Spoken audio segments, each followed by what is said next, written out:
Bonjour à vous. Comme d'habitude, si cette vidéo vous a plu, un petit pouce, un abonnement, un commentaire pour me dire ce que vous en avez pensé, c'est important pour moi. Éventuellement un petit don, lien dans la description, cela me permet de publier régulièrement si mes vidéos vous plaisent, bien entendu. Donc là, cette vidéo va être sur le conflit israélo-palestinien et particulièrement sur la désinformation. C'est d'ailleurs pour ça que j'ai fait ma chaîne qui s'appelle Réinformation sur le monde afin de contrer cette désinformation.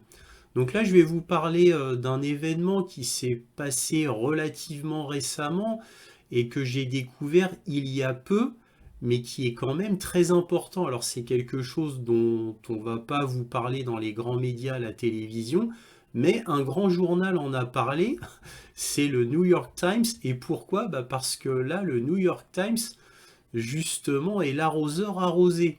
Alors, vous allez comprendre pourquoi. Donc là, je fais cette vidéo principalement pour vous parler de l'affaire d'une journaliste du New York Times qui travaillait en réalité pour le Mossad et qui donc faisait des articles uniquement pour dénigrer les Palestiniens et pour dénigrer bien entendu le Hamas, quitte à inventer des histoires régulièrement. Alors cette journaliste, elle a été prise au sein du New York Times pour faire des premières pages, pour faire des articles les plus importants, alors qu'elle n'avait jamais signé un papier avant, alors qu'elle n'est même pas journaliste. Et oui, donc vous voyez comme quoi quand on travaille pour le Mossad, tout est possible. On a des entrées absolument partout. Donc on va parler de ça. Et on va parler aussi des bébés décapités. Donc là, ça va être très simple. Je vais reprendre un extrait d'une de mes anciennes vidéos où j'en avais déjà parlé de long en large. Juste pour vous remémorer l'affaire, donc je vais vous remettre cet extrait vidéo qui est assez court afin de vous montrer ce dont est capable nos médias. Et ils sont capables absolument de tout quant à la désinformation, vous le savez déjà. Par exemple, pour la France, on a LCI qui est l'organe de propagande de l'État pour la guerre en Ukraine. Mais bon, tout ça, vous le savez déjà. Mais là, je vais vous montrer donc ces deux cas-là afin de vous remémorer ces deux affaires. Pour ceux qui suivent vraiment les médias internationaux, pour ceux qui ne suivent pas forcément, vous allez découvrir cette information extrêmement intéressante sur cette journaliste du Mossad qui a été découverte. Et donc ensuite, vous aurez ma petite conclusion qui sera très courte. Donc on va commencer par un article d'Al Jazeera qui vous parle justement de cette affaire de cette journaliste. Alors là, on va commencer par un article d'Al Jazeera dont on va pas lire tout l'article parce qu'il est trop long, mais simplement le titre: Démystifier les allégations israéliennes, ce qui a conduit à la fausse histoire de viol du Hamas par le New York Times. Ce rapport de The Intercept détaille tous les facteurs qui affectent la couverture médiatique du New York Times, y compris les débats internes concernant le faux récit diffusé sur le Hamas exploitant sexuellement les captifs israéliens. Bon, quand on lit l'article, on voit qu'en plus il y a eu une manipulation du New York Times pour essayer de protéger le journaliste. Et pour y voir plus clair, je vais vous montrer une vidéo de Redacted, qui est un grand journal américain.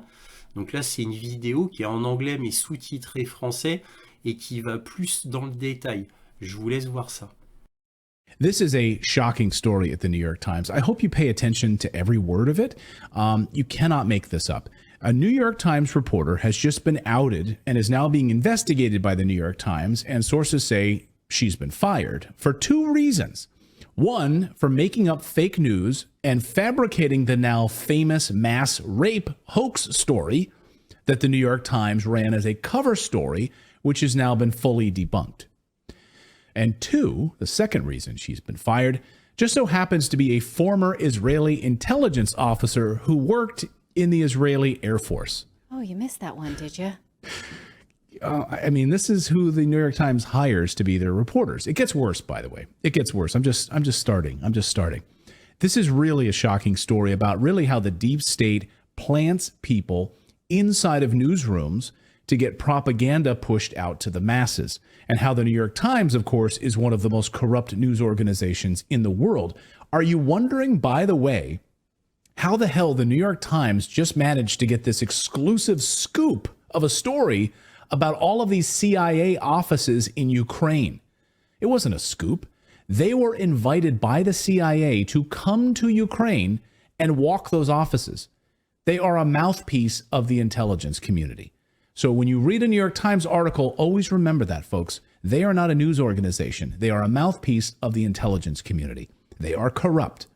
As Americans, we should be asking, how does Israeli intelligence, though, a whole other country, manage to plant a fake reporter in an American news outlet like the New York Times and then let her publish a front page story? It gets worse. So let's actually go through some of these details here. The article in question that set off a firestorm was titled thusly, "Screams Without Words: How Hamas Weaponized Sexual Violence on October 7th. Now, we're not saying that sexual violence didn't happen on October 7th. That's not what this story is about today. What we're specifically focusing on is this fake story, okay? That's what we're focusing on. And then how it was parroted around the mainstream media like CNN, BBC, Fox News, all over the place. So just so we're clear what we're talking about here. So this was published just after Christmas on December 28th, that news story. And it set off a firestorm. 3 so-called reporters were on the byline of this story. So 3 reporters at the New York Times contributed to this story, this now debunked story. One of which was this woman, a woman by the name of Anat Schwartz. There she is. Keep her up on the screen, if you will. She's playing with her hair. She's teasing her hair. You can see she was born in Israel and served in the IDF intelligence service for the Israeli Air Force. We know this thanks to amazing reporting over the past few hours from Zay Squirrel on X. Even friend of the show, Glenn Greenwald, had this to say about Squirrel. One of the most significant journalistic scandals at the New York Times in the last couple of years was broken by Zay Squirrel. Yeah, in the past 24 hours. We already knew the article had been debunked, but thanks to this guy, Squirrel, we now know her IDF connections and her social media posts about annihilating Palestinians. More on that part of the story in a second. So she liked to talk about that on social media. What else do we know about her, though? Well, we know she's never once in her, listen to this, she's never once in her life published another news article. Wait, what? She's never, I'll repeat it for those paying attention. She's never once in her life published another news article. Meaning she's never written a single piece of journalism, published journalism ever. But she somehow got to publish a front page story at the New York Times. How exactly does that happen? Imagine that hiring meeting for a second. Let's just role play this. Well, Mrs. Schwartz, good to see you here. Looks like we got your writing resume here in front of me. I see you've never written anything before in your entire life that's been published in any newspaper or any magazine, not even Cat Fancy magazine. You did make a film, but you never written anything, and no one has ever heard of you before, but we received a phone call from the Israeli intelligence service, and well, good news, you're hired. Because I was thinking... And we're going to put you on the front page. Anybody can decide to be a journalist if you disclose your biases. Anybody can be a trustworthy journalist if you disclose your biases, right? So had that article been true, and had she been an experienced journalist, or had she said, I know this from these internal sources, that would be fine, right? We're not saying that someone who has a past in Israeli army could never be a trustworthy journalist. That's not the case. But having no small market experience, never been a journalist before, right? Yeah, that doesn't fly. If you've been in the business, you know, as journalists, we have to start in small markets with small papers and work our way up. You don't start at the paper of record, New York Times. Yeah, you don't start at the New York Times. No. I mean, I guess unless the Israeli intelligence service gets you a job there and plants you in that newsroom. But it gets worse because Zay Squirrel found out Schwartz was simultaneously still working for Israel's state-run media while also working at the New York Times. Okay, so all of this benefit of the doubt I'm giving her is dying on the vine right now, right before our very eyes. And how do we know that? We know this because it's on her frickin' Wikipedia or his LinkedIn page. So she's working for Israeli public broadcasting at the same time that she's working at the New York Times. But even beyond working for Israeli intelligence is the fact that she has a history of liking social media posts that call for the total annihilation of Palestinians in the Gaza Strip.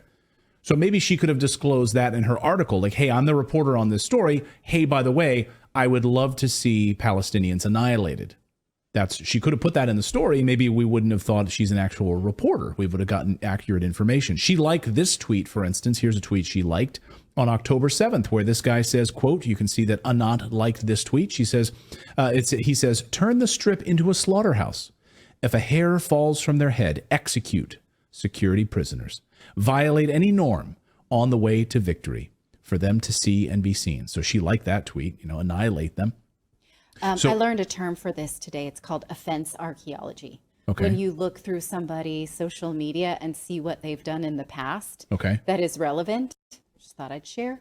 It's called offense archaeology. Well, that one's offensive. Yeah, that's pretty offensive. So this New York Times article, and here's again the front page to remind you of this, screams without words how Hamas weaponized sexual violence on October 7th. Look at this family, right? This family, of course, the way the New York Times paints it is they're in ruins, of course, and they're detailing here the sexual violence against this family's daughter and their history of sexual violence and the killing of babies to terrorize the Israelis on October 7th. The article, of course, has been totally debunked by the great reporting at the Gray Zone, who first debunked this. They were the first to debunk it, and then others came along and also debunked it. Other news organizations have now done the same about this original New York Times fake story. So even the Israeli family featured in this New York Times article refuted the story. The family whose photo you saw there. No, our daughter wasn't raped. We can't believe the New York Times actually said that, the family said. So the Israeli family featured in that photo of this article said the New York Times manipulated them. The family told Israeli newspapers that the New York Times fabricated the rape part of the story. There's no evidence our daughter was raped. Whoops. Well, we just wanted to, we're the New York Times. We just wanted to stick some rape in there. Sorry, we needed to spice it up a little bit. I guess that's what the New York Times does. Just add a little bit of rape to a story. All the murder wasn't enough. It just wasn't enough. They wouldn't get eyes on their article. We need to also say that your daughter was raped when she wasn't. We just got to add that in here. But here's the amazing piece of this, if it's not amazing enough already. The Israeli police issued a statement before the New York Times ran that piece. Told the New York Times, the Israeli police told the New York Times they have zero evidence of rape. And they said they haven't been able to find anyone or any eyewitnesses to confirm it. And there's no evidence whatsoever. And they told the New York Times this. Israel police told them before the piece ran, and the New York Times didn't include that piece of information in their article. Like, oh, the Israeli police reached out to us for comment before this piece ran. They told us they have zero evidence of the rapes that we're cataloging in this entire piece that have now been debunked. The Israeli police said they debunked it. But the damage was done because CNN, Fox News, all of these people ran this story about how Hamas killed babies and then raped Israelis on that day. And they cited this story. CNN can confirm these stories. We have some really disturbing new information out of Israel. The Israeli Prime Minister's spokesman just confirmed babies and toddlers were found with their heads decapitated in Kfar Aza in southern Israel after Hamas attacks in the kibbutz over the weekend. That has been confirmed by the Prime Minister's office. Yeah. So the Prime Minister's office confirmed that. So did the New York Times. So interesting, the New York Times also has a podcast called The Daily. And The Daily was all set to publish a companion podcast about this rape article where they would then talk about it.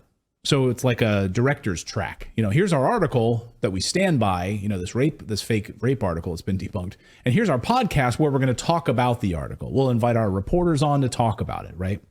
That it did. So apparently internally, they were having doubts about this article because there's a lot of people coming out debunking this story. They're like, should we run this daily podcast as well? Because, I don't know. According to The Intercept, there were suddenly discussions about delaying the podcast or even editing it.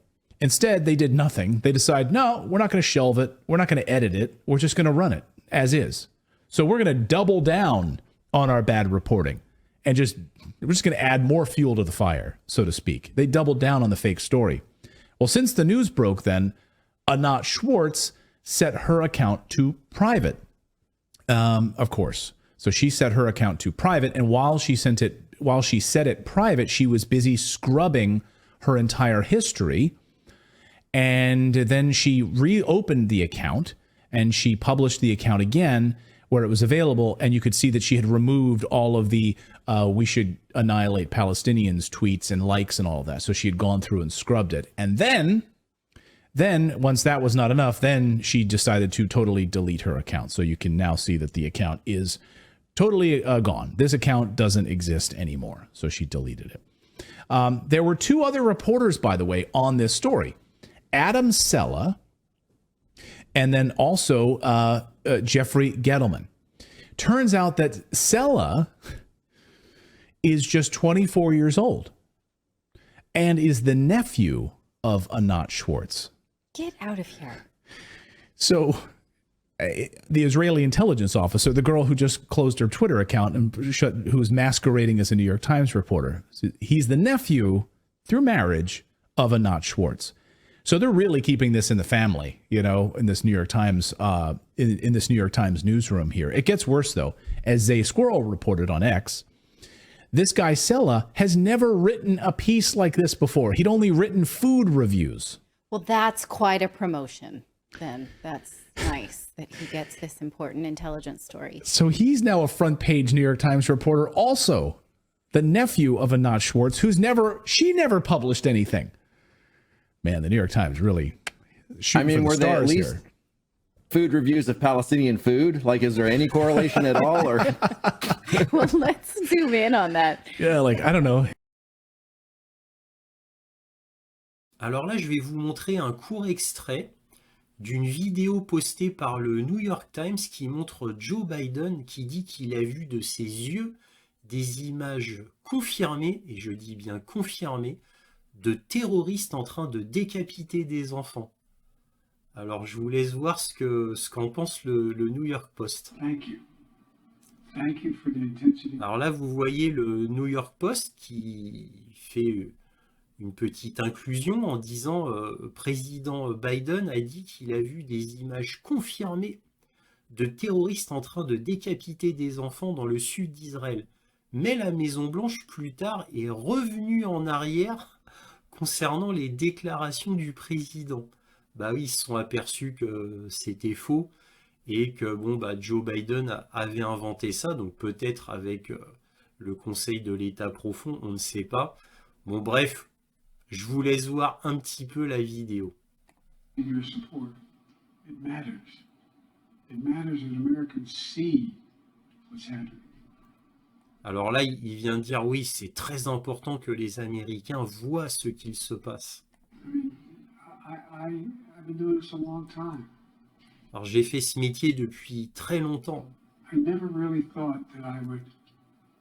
Je n'aurais jamais cru que je verrais, bon il finit pas sa phrase, mais en gros il dit je n'aurais jamais cru que je verrais un jour ce genre de choses. See and have confirmed pictures of terrorists beheading children. Je n'aurais jamais cru possible que je verrais des images confirmées, et il répète confirmées, hein, vous voyez, d'enfants décapités par des terroristes. Bon allez, je m'arrête là, on va passer à une autre démystification qui confirme ce qu'a dit le New York Post. Donc là, on va voir une vidéo qui a été faite par Al Jazeera qui démystifie l'histoire que le Hamas aurait décapité des bébés. Alors évidemment, tout ça, ça a été créé par les États-Unis comme propagande de guerre, parce qu'il faut bien un événement très fort pour rendre le Hamas monstrueux et barbare. Donc cette histoire-là inventée était parfaite. Donc je vous laisse voir cette petite vidéo d'Al Jazeera qui démystifie cette affaire. Alors c'est en anglais mais c'est sous-titré en français. Alors je vous laisse voir ça. Fact check. Did Hamas behead babies? Let's look at what we know so far about where this claim came from and why some media outlets and the White House have retracted the claim. On Saturday, October 7th, Hamas attacked the kibbutz of Kfar Aza. Members of the media were granted permission on October 10th, 3 days later, by the Israeli army to visit Kfar Aza and witness the aftermath of the Hamas attack.